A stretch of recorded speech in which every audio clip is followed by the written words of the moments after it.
multimedia cards. Those guys up here. They were introduced in 1997 by SanDisk, Siemens. SanDisk and Siemens, and the idea was to supersede the compact flash, which had been around since 1994. And compact flash was used in smartphones and PDAs, MP3 players, and those kind of fixed cameras. As a first form of digital storage, I don't think that was very much before that. That was like a cartridge. It reminds me of a Nintendo cartridge or something like that, but it's just flash memory and files on them. And, also hard drives. Also hard drives, yes, that's actually hard drives as well. I have one of those. Also in compact flash, you could have network cards, I think, and things like so. But it had some kind of defined storage. We still support it in the kernel. Anyways, those were a bit big and clunky, and things were getting miniaturized. So SanDisk and Siemens came up with the MMC port, multimedia port. And it took off, so they set up an MMC association to standardize the protocol, both the electrical and the logical protocol of talking to the cards. And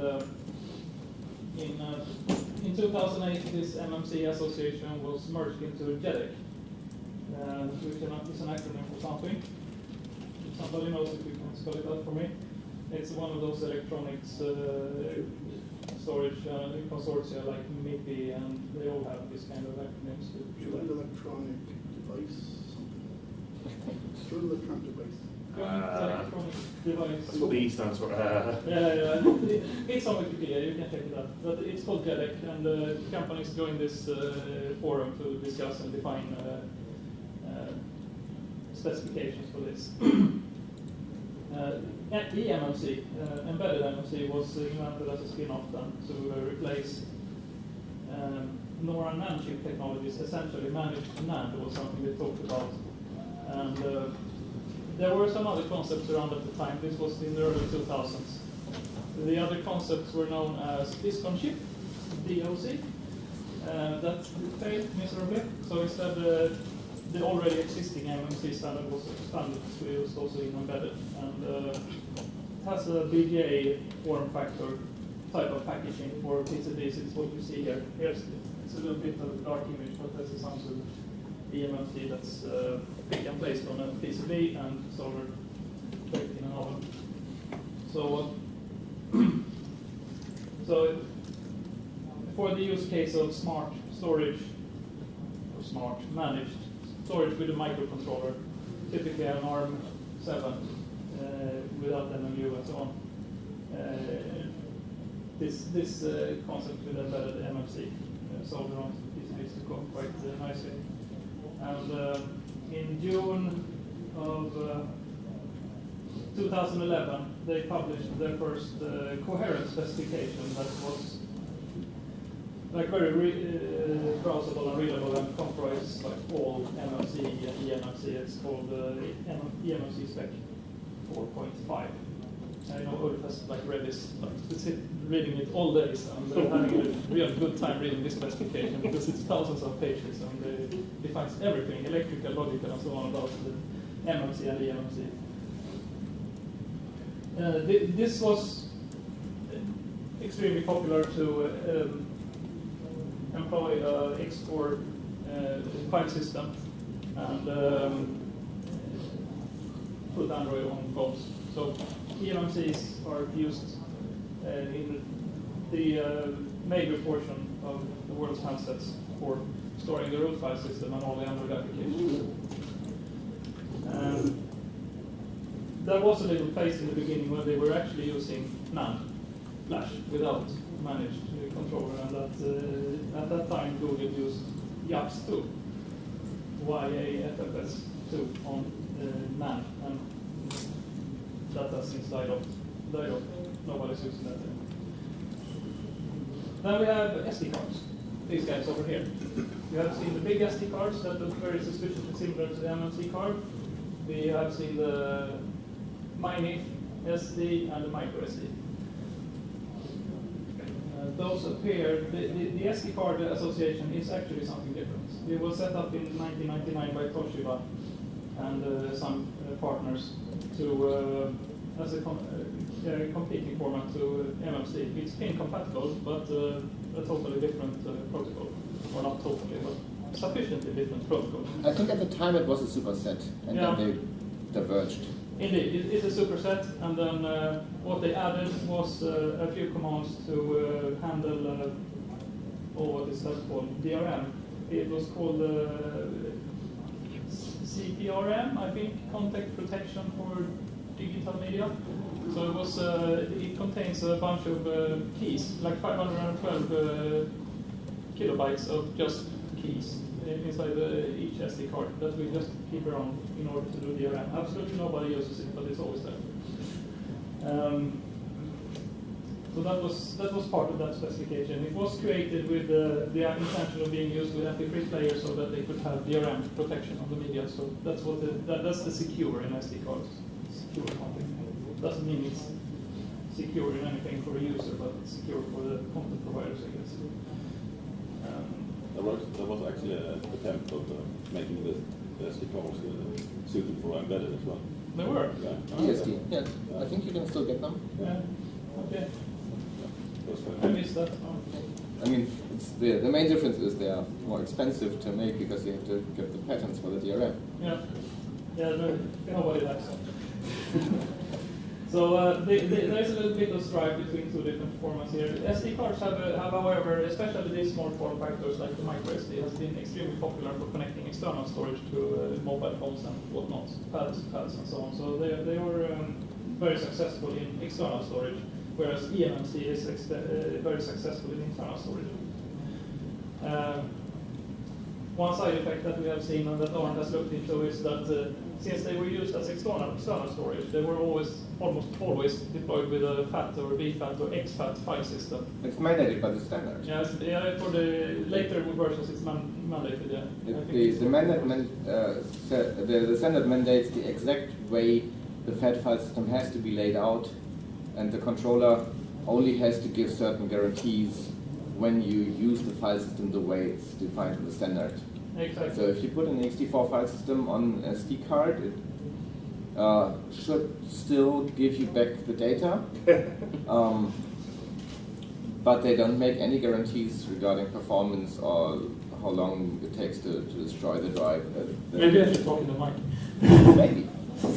Yeah, so what Arne says is on the SD cards the file system is gitted with the block storage, so it's very tightly coupled to the FAT, XFAT, and BFAT file systems. So I've done some analysis on SD cards. It's on. A few years ago, and I've basically proven that the cheapest SD cards die before you fill them up with small files. So if you just the way the controller works, and you exceed the number of writes per sector before they are full. If you only write small files, they're not meant for that use case. They're meant for storing files of multiple megabytes at a time. So MP3s, JPEGs, they're fine for that, and they're fast enough. They're good for videos, but if you put a root file system on it and try to use it, try to build a kernel, it's dead. There are better ones that work like eMMCs, and eMMCs are supposed to be able to deal with it, and most of them do. Any ones that were made after 2013 probably actually do. If you have an original Chromebook with a Samsung processor or a Nexus 4, then you will have noticed that the eMMC is probably dead. Yeah, so there's a bunch of interesting stuff inside of these cards. There's also a very nice write-up by Bunny Wang about his adventures in Shenzhen, discovering different pirated MMC cards and some so-called legit, and how they are sourced, and how the very interesting vendor Kingston works, and so on. So there's a whole, I don't want to overuse the term ecosystem, but there's a whole area of expertise and domain-specific knowledge around cards that can be gained if you're working in this business. We are just trying to interface it to the operating system, but I think we will get into these details more and more as we get the basic concepts around the subsystem in the kernel clean, so we can start to look into hardware-specific details a little bit closer. I was going to go on, yeah. SD cards is common for storage, and then we have SDIO. Those are the things you see down here. And SDIO was introduced in 2001, and its initial use was to provide different accessories such as wireless, GPS, and camera for PDAs. So these crazy cameras on an SD card and wireless SD cards, they actually came about for things like the Palm Pilot, Sire, and iPack, and this kind of devices, and came with very specialized drivers for Windows CE. So we actually support some of them in the kernel, but most of them don't work because they only have drivers for Windows CE. And they were replacing the same things done Compact Flash and PCMCIA before that. Indeed. So it was just used as a generic interface. It's standardized, it's part of the specification, it's a separate specification even, I think. And it can do some interesting things. For example, I got from Nico this GPS device that you slot into your SD card port on your computer, and I just open the terminal. It defines a standard SDIO terminal plus TTY, and I just get GPS coordinates from it. It's fantastic. So there are these devices. Some of them we can actually use with Linux, but those on external parts we barely support them for this old kind of things. But these ones, system on module with the wireless, this is the big area. This is where they really use SDIO. It's used still in many in production high volume phones, feature phones from Qualcomm, and you see this is an Atheros chip, so it's that's one of the popular ones. That's Qualcomm now, right? Yeah. So SDIO has been deployed as a high-speed link internally on the PCB to communicate with wireless, also Bluetooth and GPS. But we don't know always the extent. There are also combo chips that do wireless, Bluetooth, and GPS at the same time over SDIO as the transport layer. And FM radio. FM radio, all right. I'm not surprised. I mean, you can put in anything. Probably somebody has put in a camera as well. It wouldn't surprise me.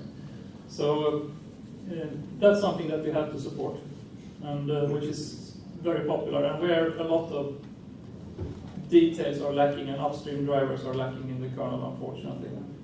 Yeah. Paolo? Is there a substantial reason why eMMC is mostly used for embedded use and while SD card for external use?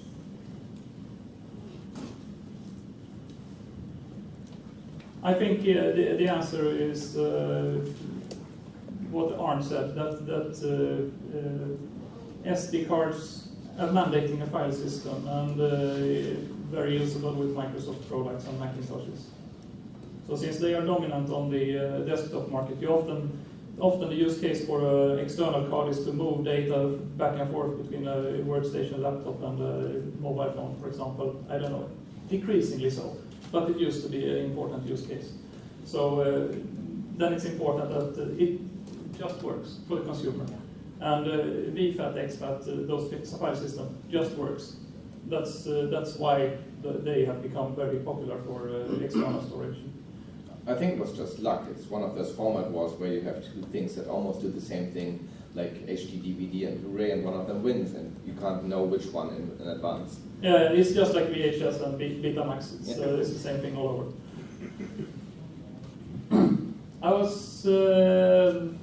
I give you a little bit of overview of the MMC stack and how it's been developing in the kernel. This is the commit message for the first MMC stack to the Linux kernel. It was merged by Russell King in kernel 269. And it says this patch adds core support to the Linux kernel for driving MMC interfaces found on embedded devices. And he supports two host adapters, the PXA, that is a bunch of PDAs, essentially, and the development boards, and the ARM MMCI prime cell, which is found on the ARM reference designs, and in a few deployed systems as well, because ARM just give this IP away to everybody who's manufacturing silicon based on ARM SoCs. And if you have an Intel laptop with an MMC slot, you're still using that driver. The PXA one? Yes. Well, and if you have any ARM machine, it's very likely that you have the ARM prime cell. So yeah. those are still the that one or some derivative of it, yeah. So well, the Qualcomm platforms, for example, still use a lot of prime cells, and in this desktop, this laptop still has the PXA. So all the modern ones, and there are some newly implemented ones from MediaTek and so on. So most of them nowadays use the SDIO, the SDHCI. SDHCI, yeah. So those are the most common ones overall. Yeah. But Intel still has this one on the low end, and ARM still has this one for downstream. That's sweet. So as Rosell says here, everything came from the handhelds.org. There's one file that comes from handhelds.org, so it was an enthusiastic initiative, a hobbyist project for porting Linux to a lot of handhelds that was super popular around the turn of the century, and which has since demised. Then a lot of stuff happened.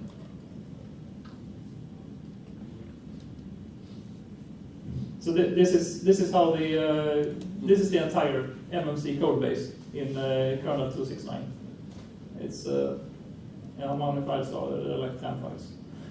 And the MMC block file is taken from handhelds.org, and it was written by Andrew Christian in May 2002 with Alessandro Rubini and Jonathan Corbet, and the rest is written by Rosell. You can see that there is the block layer here. It contains a thread that gets woken up by the block layer request function, and then it loops, pulling out requests from the block layer using elevator next request until it gets a null from the block layer. That's the first mistake there, because the block layer wasn't really supposed to let you pull until you get null. You were supposed to take one. But yeah, it was used like that, it worked.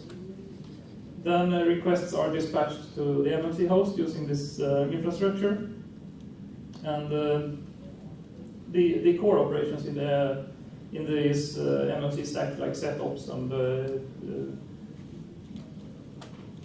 requests and so on, they still look exactly the same as they did in this version. So it's been staying around.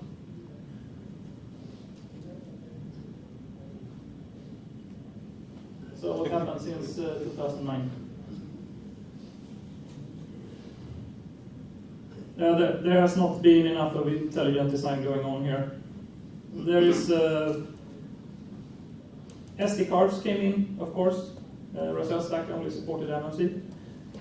Similar but different. SDIO support was tossed in with a big host lock around it. Error handling and recovery has been tossed in. Magical partitions like RPMB and boot partitions and general partitions have been shoehorned in. Double data rate, DDR, retune and resend, which are low-level electric operations to tune the square waves on the bus so they don't. But they get more and more, Fourier transformed as they go higher and higher. The square waves turn more and more soft around the edges, and at a certain point you lose the data. And that means that since this is also temperature variant, you have to retune it all the time in order to keep up with the high data rates. That's why MMC protocol now contains a retuning mechanism, so you have to retune the speed on the bus and things like that in between different requests. And this has just been added on top. So now it's gone pretty complex. Just gets bigger and bigger.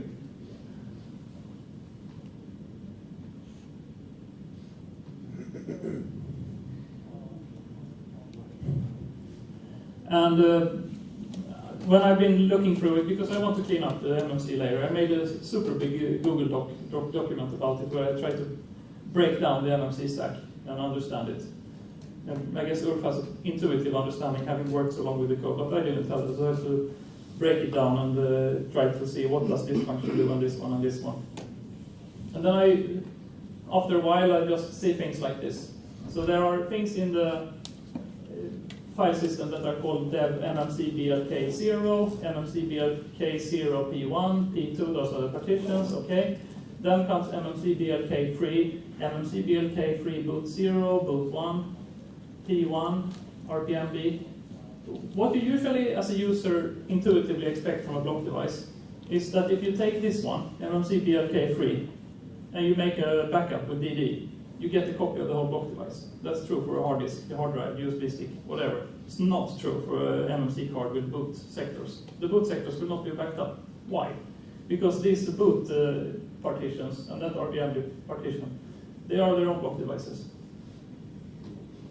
And that's how it was integrated in the MMC stack. And that these, instead of creating this as partitions, which they were created as block devices.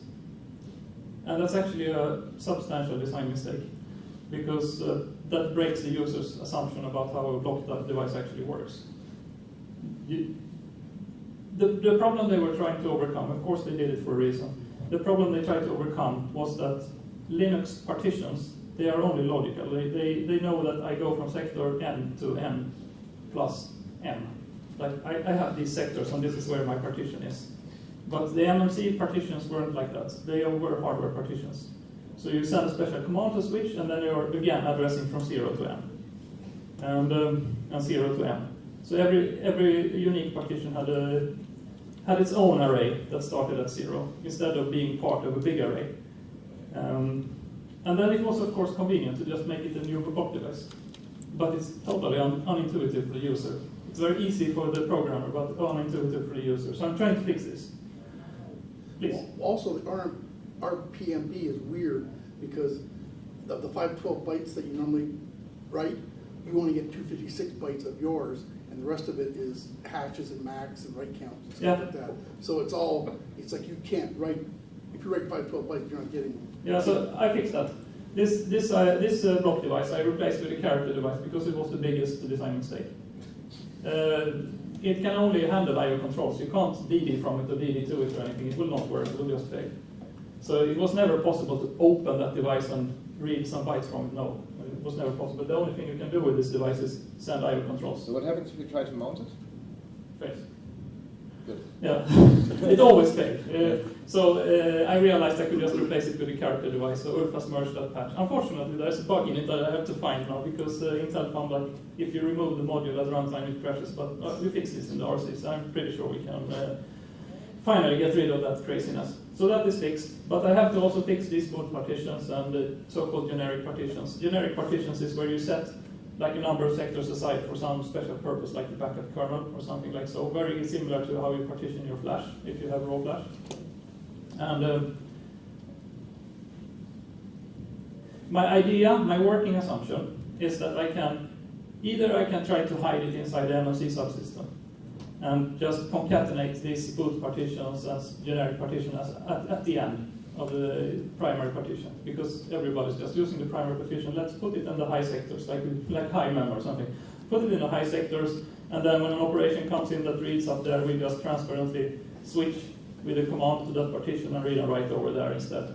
We present it as some high sector number. There might be problems with that.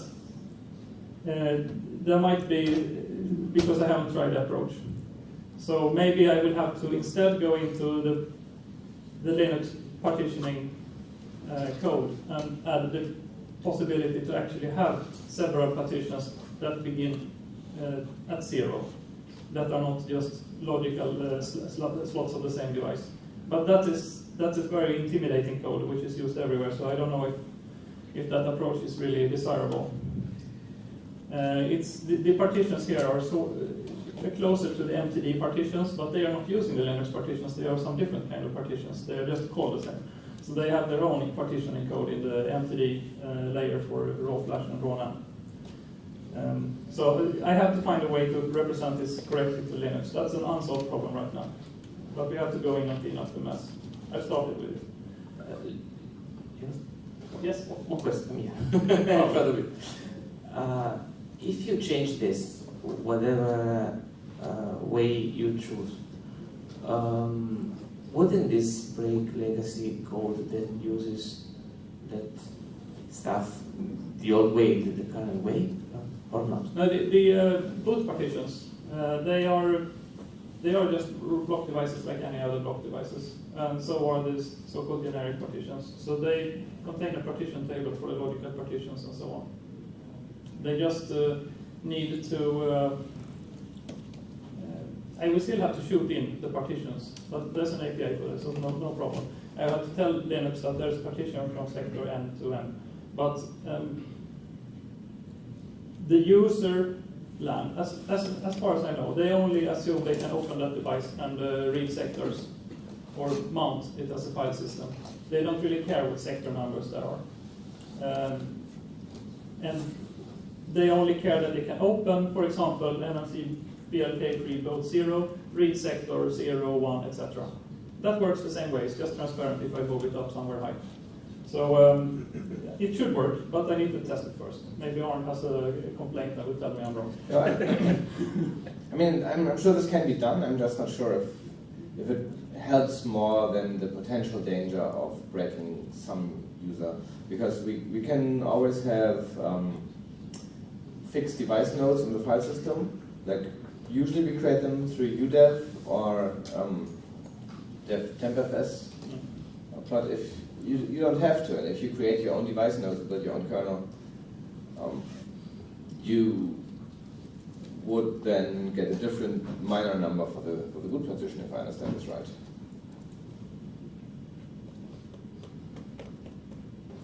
They are already pretty arbitrarily assigned, but yeah.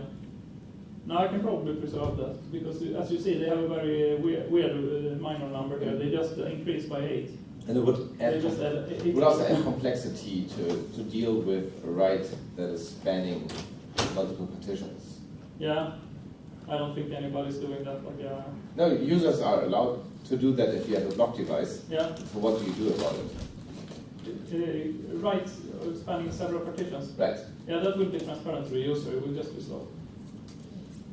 Okay. Yes, but it requires extra code to have it. It requires code that detect that you're reading a sector way up here, and then we have to switch internally in the MMC to another partition and read some from there, and then switch back and so on. But we can hide that. So it's going to work, but it's maybe not the most optimal in all cases. Yes, there's also the possibility that someone would create a file system on the raw block device that has boot partitions.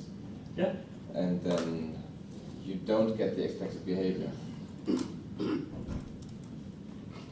Like if you don't use the normal partitions and you have a boot partition and you're actually using the boot partition, yeah. You might be overwriting the boot partition data while using the file system for a long time. Yeah. So there are a number of risks. Probably most of those risks are unlikely to happen, but also the benefit of fixing this isn't very big. So it's like the trade-off. It's actually a big benefit. We are doing it for a reason.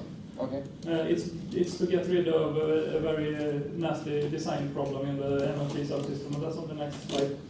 So I'm not just doing it because I think it's nice. It's more intuitive as well, but it's related to this thing, the big MMC lock. And that lock is taken when something in the kernel wants exclusive access to the host. So you take this lock when you start to use the host for SDIO. You take the lock when you start to do access a certain partition on the eMMC, and taking and releasing this lock is done switching between those different internal partitions like boot and so on. And this lock is about as nice as the big kernel lock, so we need to get rid of it. And yeah, Ulf can describe this more because I don't understand this code at all. Before we continue, I would also like to add another problem that we have is about scheduling, IO scheduling, because we have these internal positions, because we have one block device per partition, but it's still the same device from hardware point of view. So that means if we do IO scheduling on top of that, we will do IO scheduling for each block device separately, which means that you don't get the best scheduling from the user point of view. Yeah, it's also who would like to if say I go back here, this creating this as different block devices is one thing. But what we also do is create a separate block queue for each of them, and a separate request queue and a thread in the kernel for each of them. So if there, for example, if there would appear an MMC device which has a lot of these partitions, like a bunch of threads all of a sudden in the kernel just sitting around and wasting memory. So since it's actually the same device, and since none of these threads can, by definition, run simultaneously, since there's only one physical device, it's actually the wrong design. It's just so ugly. Yes. One of risks, I think, for appending those partitions is that if you use eMMC with SD card adapter and you do the backup, you do this without the boot partitions, without the bootloader. And then here, the size of MMC PLK something is the same size as of the card if you use the adapter. So if you change this, it may turn out that images that are taken from here as a backup will be bigger than the size of the card you're trying to write. Yeah. So that's one of the risks from the user point of view. Yeah. So some script may fail because the size doesn't match. So how big is the world's population of people who use eMMC adapters to plug in small VGA chips into their laptop and so on? I mean, it's only... Well, not chips, but there are boards with eMMC disconnectable. And we just disconnect them from the board. If the board, let's say, is bricked and the bootloader is messed, then we connect this via adapter to restart. So what happens with the boot partitions? Are they copied separately by the script then? Yeah. Alright. So you have already built tools around the fact that they are presented as individual block devices. Exactly. Because by default, those adapters that does not present the boot partition. How do you handle the RPMV? We do not use it. So you just ignore it? Yeah. Okay, so what you're saying is that I have to go for the more complex approach and make the Linux partition system aware of physical partitions so that you can still have them as... Maybe, or just somehow consider this use case. Yeah, well, you just told me it's an existing use case, and we don't break user space, so... Sorry. No, it's good. I mean, this is part of engineering. I mean, you often find like there's a simple and elegant solution to a problem, and we have to say, well, let's not do that. Let's do the super complicated solution instead. So what if we already support nested partition tables? So that would help, that you just register one partition table with a certain naming scheme, and then you happen to have another partition table in the main partition. Yeah. And then register. I don't know if the... No, I don't think we support that, so we have to fix that too. Yes, that might be a larger change. Yeah, that's... I don't know how hard it would be, because for each of those partitions that we want to like inject into the Linux partition table, like the per device partition table, we will need to do something like that. Yes, where you have to have each boot partition can contain a partition, so it will be nested. Yeah. All right. So there is some really hard problems to solve here, but that's okay. We like to solve hard problems. Then it's the big block, and this is taken, as I said, between switching partitions, between SD and SDIO, eMMC and SDIO. Especially it exists for a use case of mixed mode SD cards, which are SD cards that have storage and something else, like Wi-Fi, exists. There is support for this in the kernel. Nobody uses it, as far as we can tell, but there exists in the world, produced by big manufacturers, cards that are Wi-Fi and storage at the same time. What about hosts with multiple slots? Do we support those, or do we not? Ulf? We do support them, but we don't recommend them. use it. Yeah, but we can't break that.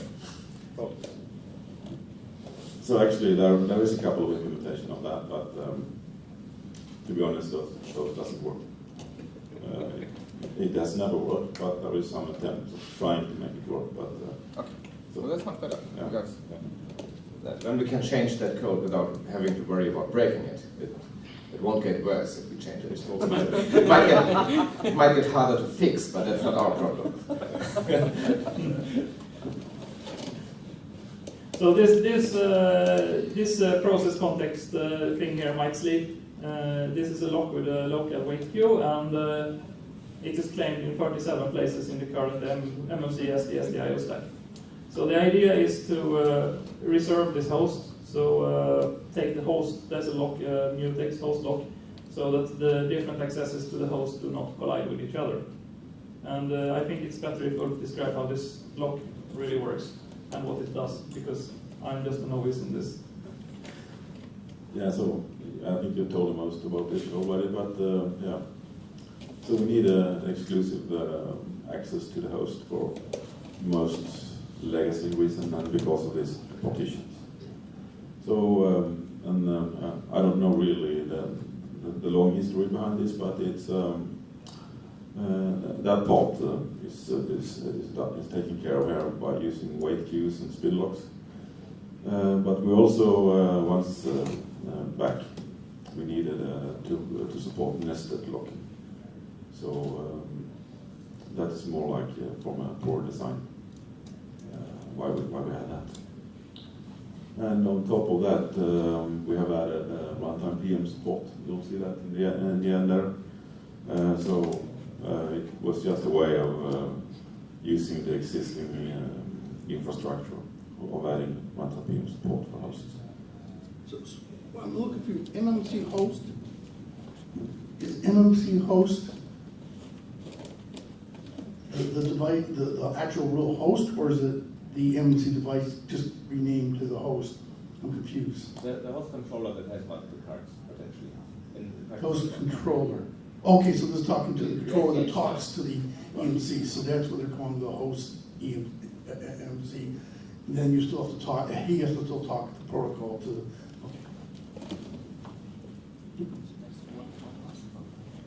All right. Yeah, so this lock is something we want to minimize the usage of. I removed a bunch of users. What I did was to, let's see if I have a slide on that actually, the plan going forward.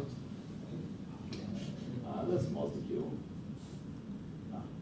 I first removed a bunch of them because there were IO controls coming in, and the IO controls also took the big host lock. So we managed to get rid of that with the approach recommended by Arn, which is to create custom block device operations. And those operations are, well, all hard disks that have some quirkiness or something like that, they have custom operations. You can send down through the block layer. You can set that it is a driver-specific operation, and it takes care of it. So we converted it from IO controls talking directly to the device to IO controls inserting a special request into the request queue and having that executed as any other request. And that worked really fine and works nicely with scheduling and so on. That was the low-hanging fruit that we fixed quite early. I think the last patches of that were merged for this kind of, we also move over debug FSXS, for example, to read data from the card about the manufacturer and so on, using one of these special requests. So the 47 users of the log were before or after that? This is after that.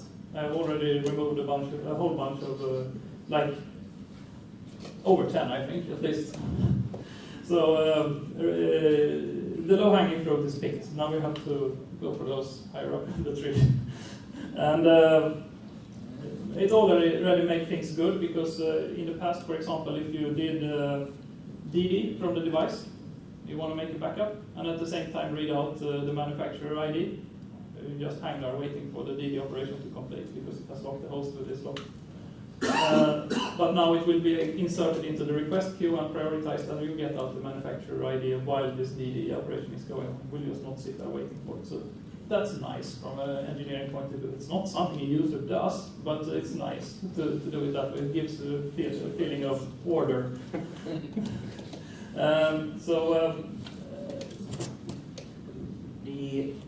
In any case, the execution then of the request, whether it's special or normal, requires a lock or doesn't? The direct lock. The host lock. It still uses the lock, but now it's only used from. Now the block layer is the user. Exactly. So the strategy for getting rid of locks is usually to push down the lock and hold it less time, yeah. less time. Reduce. So we, instead of holding it the whole time while enqueuing the command and waiting for it to come back, we only hold it while we work on the command. But still, it's the same lock. Yes. Mm. So recently, Adrian Hunter from Intel sent a rework to this lock that would make it possible for us to move on, let's say, but it makes it more complex at the same time. So it's a little bit more complexity at the cost of being able to proceed with this, with multi-queue. Because multi-queue is something that is taking over, well, all the block consumers in the kernel, all the block drivers that interface to the block layer are supposed to migrate from the old block layer, which used to be called the elevator. Everybody knows why it's called the elevator. It's the arm on the hard drive that's going up and down. That's the elevator. So it was called the elevator algorithm, this scheduling mechanism in the kernel and the block layer. That thing they are migrating now to multi-queue. There are good write-ups on LWN and so on about what multi-queue is. This is the helicopter view, crash course in 30 seconds. Instead of having, this is a funnel, instead of having all the processes on the system going into one funnel and down to one device where you execute one block request at a time, there is something like a funnel with 3 pipes in the end. So you can stuff the requests into these different pipes. And there exists different block layer scheduling on this multi-queue thing. So for these 3 pipes, there is, for example, a scheduling algorithm called Kyber that tries to stuff them with equal amount of requests all the time. And we have, for this case, and hopefully also for the future, also merged Paolo's scheduler BFQ into MQ that can do latency guarantees for the requests going down that pipe. And there is other schedulers called NoOp that does nothing, and there is a scheduler called Deadline that just takes the earliest deadline first, I think. No. No? What does it do? Paolo, Actually, I didn't make it to understand it. So yeah, it tries to reduce latency, so your request that don't ask me more. Okay, it's a bad attempt at reducing latency, but Paolo has done a serious attempt at reducing latency. And that's what we are investing in, so that's what we believe in. But this new block layer also comes with a bunch of new code and a refactoring, and unfortunately the block layer developers didn't take the approach of converting over first all the old users and then switching. Instead they created a new thing on the side and started to switch over drivers on a per case basis to the multi-queue. First it was of course the inherently multi-queue devices like NVMe, and they also implemented it for SCSI, for SCSI devices which have multiple queues that have some certain extensions so you can access them. And then actually they switched over some devices that were not multi-queue at all, like UBFS, to use multi-queue, just because they wanted to go in that direction. And multi-queue is not just multi-queue, it also is a number of allocator helpers. They allocate tags up in the block layer and take care of them for you. They life cycle tags. And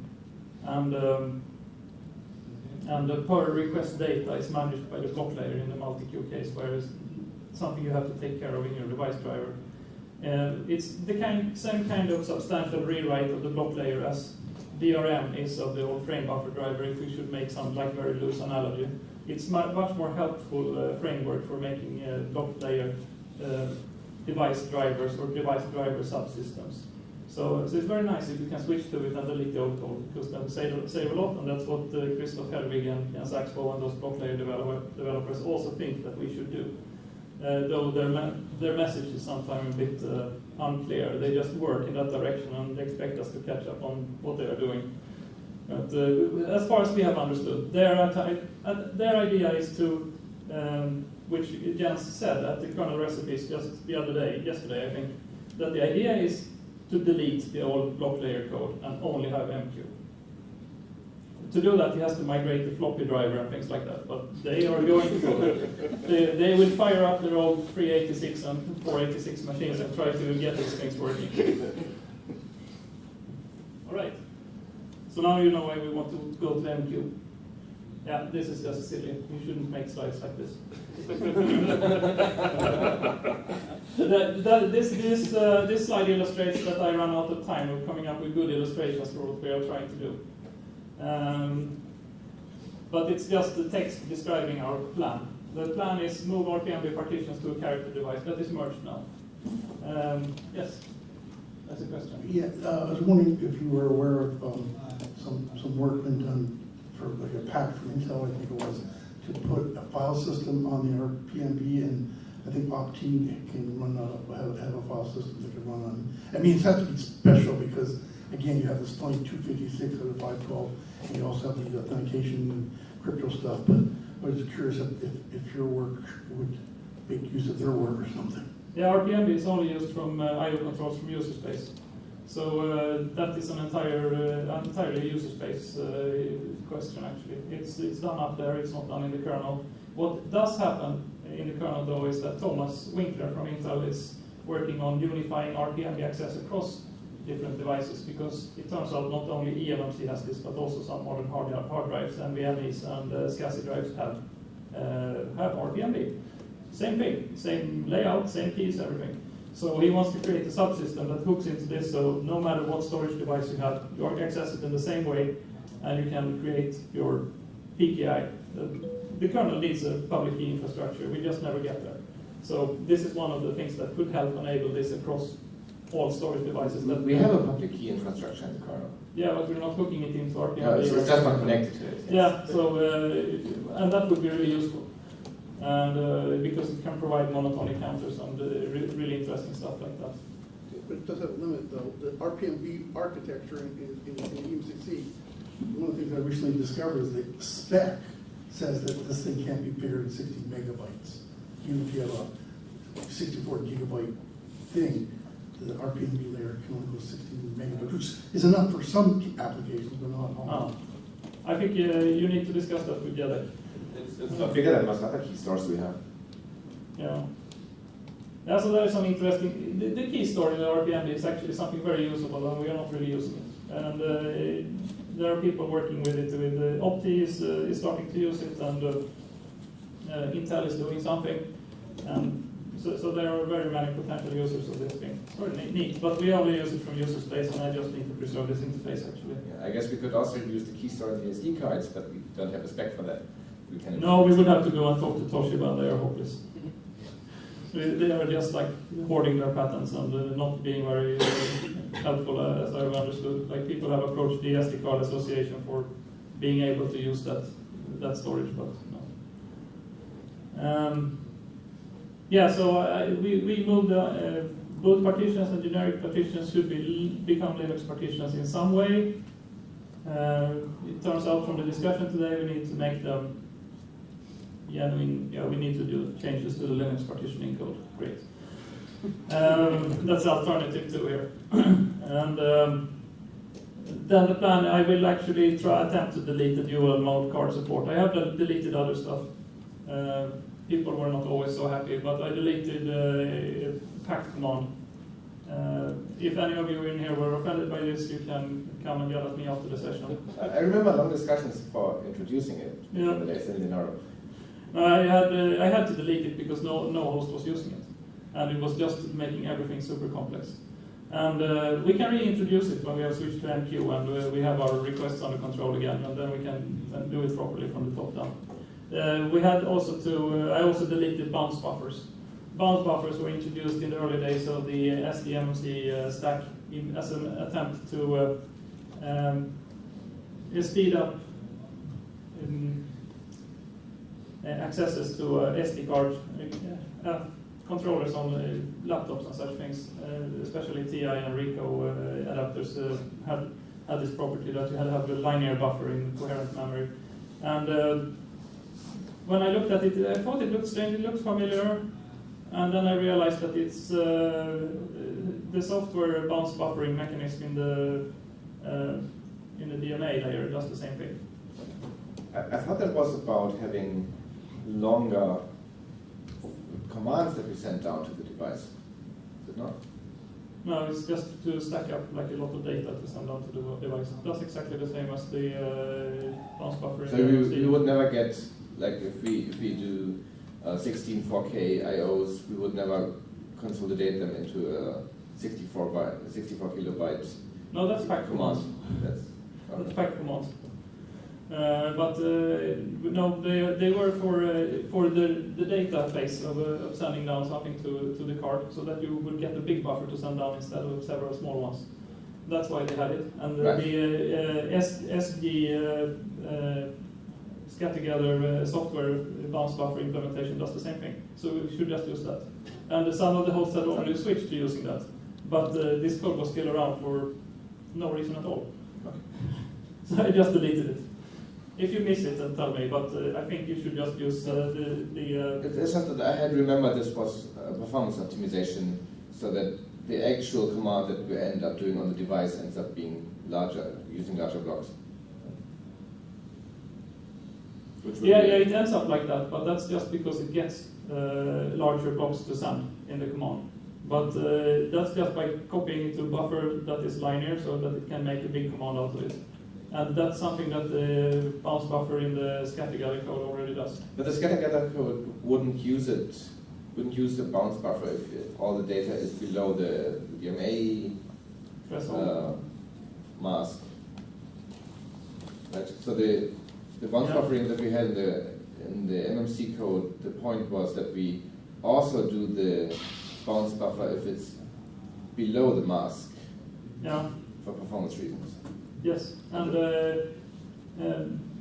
so it would have a use there, and it was used in the free host controllers at one point.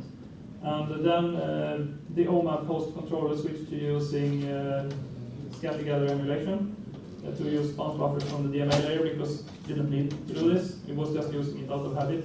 And the other two host controllers, as it turns out, when I looked through the def configs and looked in the def configs in all the distributions, nobody turns it on. So the performance optimization was not used by anyone. Yes. So then I got angry and I just deleted it. We can maybe reintroduce it in an re-engineered form if somebody has problems with their old TI host controllers on their really old Pentium laptops. Then, yeah, we might delete dual mode card support. I don't really know about that yet. Then we need to split the MMC and SD block access and SDIO host access into two worlds, because then we can get rid of this big block. Then we just have a mutex, like either you are a block device or you're an SDIO device, not both at the same time. One big reason that we have a hard time to get rid of this block is because the card can be both SDIO and Wi-Fi, for example. No, both storage and Wi-Fi. And then you have to switch between these two interfaces, being SDIO, being block, being SDIO, being block. And it seems like nobody's using it. I have to make a closer study to see if somebody's actually using it, but it seems like not. And if you can just make that distinction that you, the card, you are either an SDIO thing or a block thing, then we can win so much cleaner code and architecture. But let's see if I can do that. I'm not really sure. These are just hypotheses. But if we can do that, then we can have a smaller block than this big hurdle, hopefully, because then it's just like, you are a block layer device, you just interface directly to the block layer. There's no need to lock anything around here, especially if you also solve the partition switching problem and so on. But that's the grand plan. I don't know if I would carry it out. Then at the same time, we have command queuing happening. Please don't use the semaphore thing, because you said could use mutex or semaphore, but no semaphore. No semaphore. No semaphore. Mutex, I mean. Nobody should ever use semaphores in the car. I hate semaphores, so I will not use Now, people say they are neat, but I don't like them. Probably because I'm too stupid to understand them. So. Yeah, don't bother. No.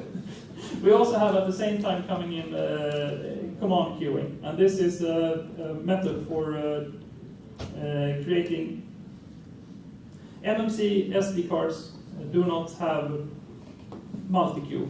They can't submit a job in multiple queues. So what do they do instead? Yeah, they do the second best, they do pipelining. So they try to stack up a number of commands after each other and send them down the pipeline, and then you can fill on commands on the top while it's being done. And then you get acts of this request being done. I think not out of order. They're coming in the order you put them in. Correct me if I'm wrong, Ulf. I think you can control like that. We can also get out of order acts back from the operations now. But it's a pipelining mechanism so that you can just start pushing down commands to the card while another command is going on. Because the old protocol is just command response, command response, command response like this. It's totally synchronous. But this is more asynchronous. You can just push in a number of commands, but it's not multi-queuing. It's not like you can execute commands independently of each other, because if one of them fails, you have to back everything out. Adrian Hunter has submitted a patch series for this. We have been looking at it, and the first attempt I didn't like the looks of very much. The second attempt I didn't like the looks of very much. Then I rewrote the code quite a bit. Then the attempt started to look better and better.